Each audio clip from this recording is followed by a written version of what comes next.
The DA does not hold any cards whatsoever. As the Patriotic Alliance will defend the president. Good morning, guys. Good morning, good morning, good morning. Once again, welcome to South Africa Lately, a channel that discusses South African trending news. We do, however, grab here and there from international news. When it is trending enough to be brought here, please do understand that I'm not a politician. I do not have deep knowledge in politics. However, I am a South African citizen who is also a voter. So I do believe that my views count when it comes to political affairs of our super gorgeous country, the super busy country politically. We are so busy, it's not even funny, and I have a feeling that the next days we're gonna be even busier, because what have you done, Democratic Alliance?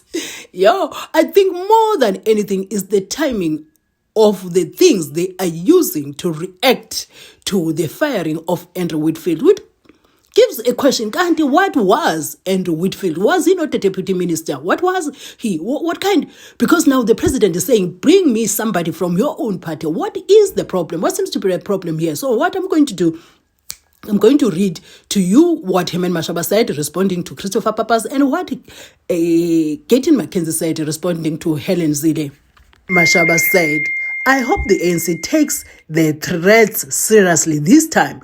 We cannot afford the DA collapsing our country, because it goes down to that. Honestly, truly speaking, they talk like we have the capabilities of collapsing this country should things not go our way.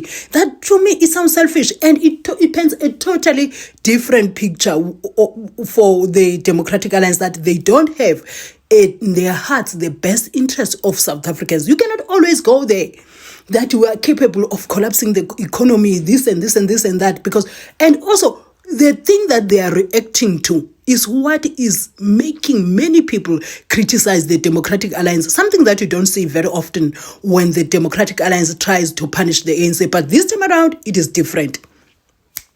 What did Christopher Papas say? He said all of the statements on the GNU today, the most serious was the DA's first subtle threat to recall Ramaphosa via a motion of no confidence.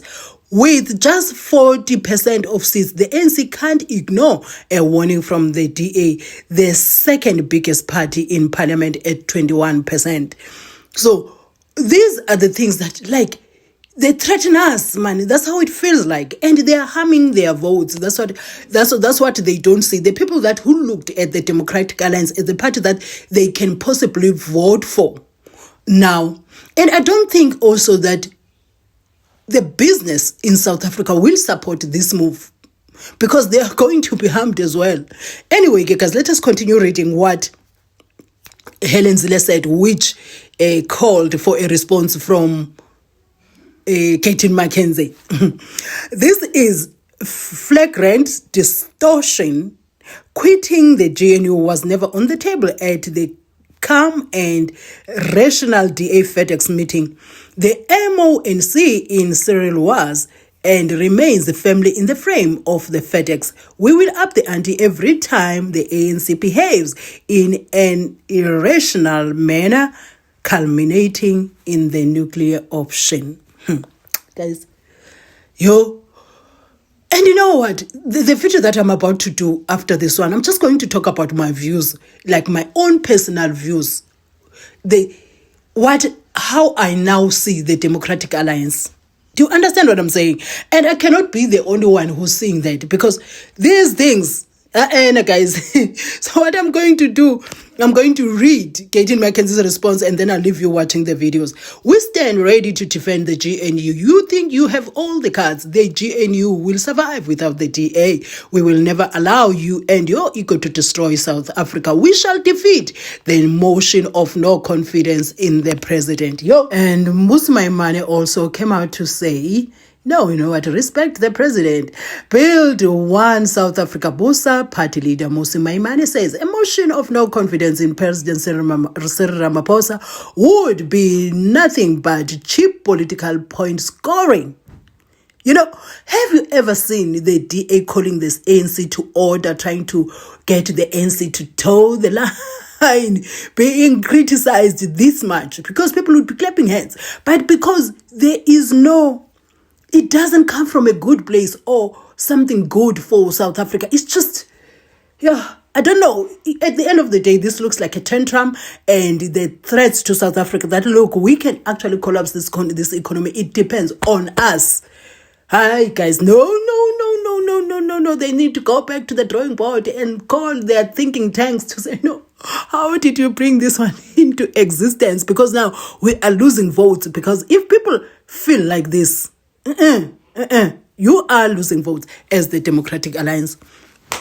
So guys, I'm about to leave you watching those video clips of various political parties, and thank you for watching my videos. And if you have time and you're on Wi-Fi, kindly watch my ads in full, as that support really goes a long way. And to those who are already watching my ads in full, guys, the different shows, so I'll be seeing you in my next video. To have yourself a super gorgeous day. But the DA does not hold any cards whatsoever. As the Patriotic Alliance will defend the president, we will make sure that we mobilize that this motion of no confidence against the president must not succeed. The Democratic Alliance has got the propensity to want to be in the media space by bringing motions of no confidence. We saw in Johannesburg this week, they sponsored a motion of no confidence against the mayor of Johannesburg, knowing exactly that they don't have the numbers. Now they want to do the same with President Ramaphosa. That must be condemned in the strongest of terms. President Ramaphosa has acted within his constitutional powers and mandate. He cannot be undermined the way that the minister or the deputy minister had undermined him. And therefore, as the president, he had to act. The rules are very clear, the law is very clear. So for Helen ZILLE to think that she will use her white supremacist tendencies to undermine the election of the president, Cyril Ramaphosa, must be condemned. She will not succeed. The president has done nothing wrong.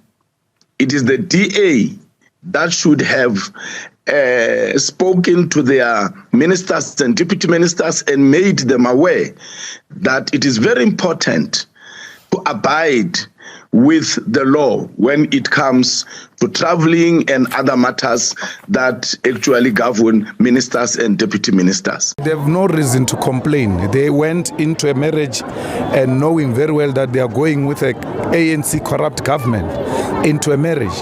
These are unnecessary threats. If the DA was anti-corruption, the DA was pro-poor, the DA was to ensure that they will restore the dignity of our people, they should have allowed the ANC to govern as a minority party.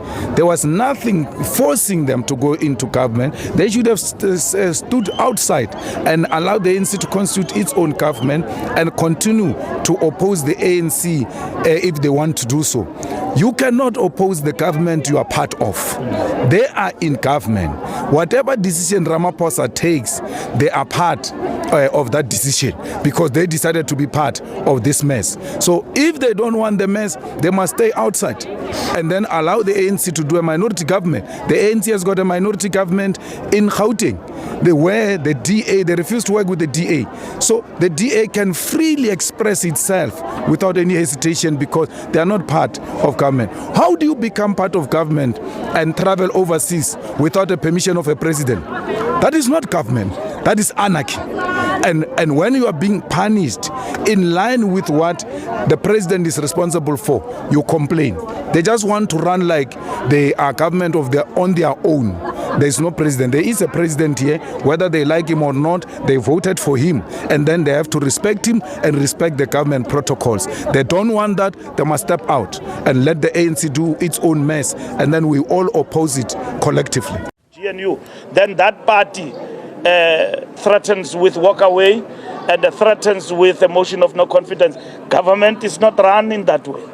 Okay, and the ANC is also accused of using the national dialogue to capture power. What is your take? There's no such a thing. National dialogue was proposed by civil society. We support it.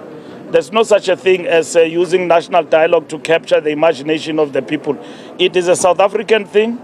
It is led by government working with all other civil society organizations. Hence, we support.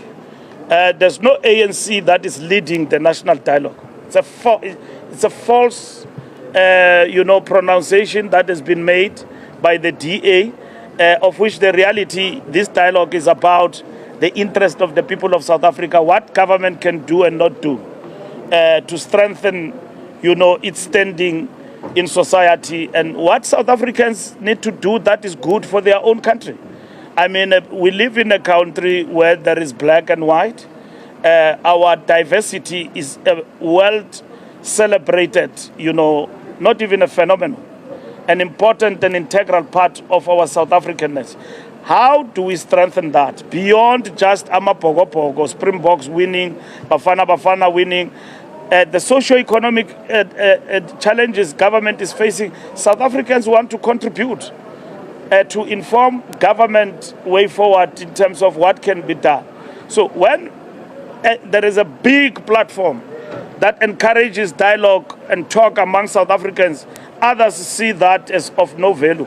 We see it as important in terms of building our South Africanness. Lastly, SG, the president, was it a wise move for him to cancel the most important international conference for something that became a non-event? It is important that the president, if he took a decision not to go because we're waiting for this, what the DA wants to, so it cannot happen. If they took a decision to walk, it would have meant that the events from today and tomorrow will be different. So the president can't be in some international conference when a political party is not threatening, is walking away from JNU. He would have had to stay, and then we finish that business. So they had their ultimatum and they ate it yesterday, and they baked cakes, they promised people things, and then thereafter, what did they tell us? They tell us about the dialogue and nothing else. And then the president had to wait because we are serious about this. We viewed their threat in serious light, which meant that the events politically in this country will be totally different, and will have had to take steps as the ANC to respond to whatever threat that they were making. Thank you very much. How deep is the conversation between the ANC and SACP regarding elections? We are discussing SACP, the issue of the ideological outlook of the implications of their decision. And we had a successful bilateral last week. We agreed on processes which we need to conclude before the convening of the Alliance Political Council. Thank you. Fantastic. And that was we've already spoken.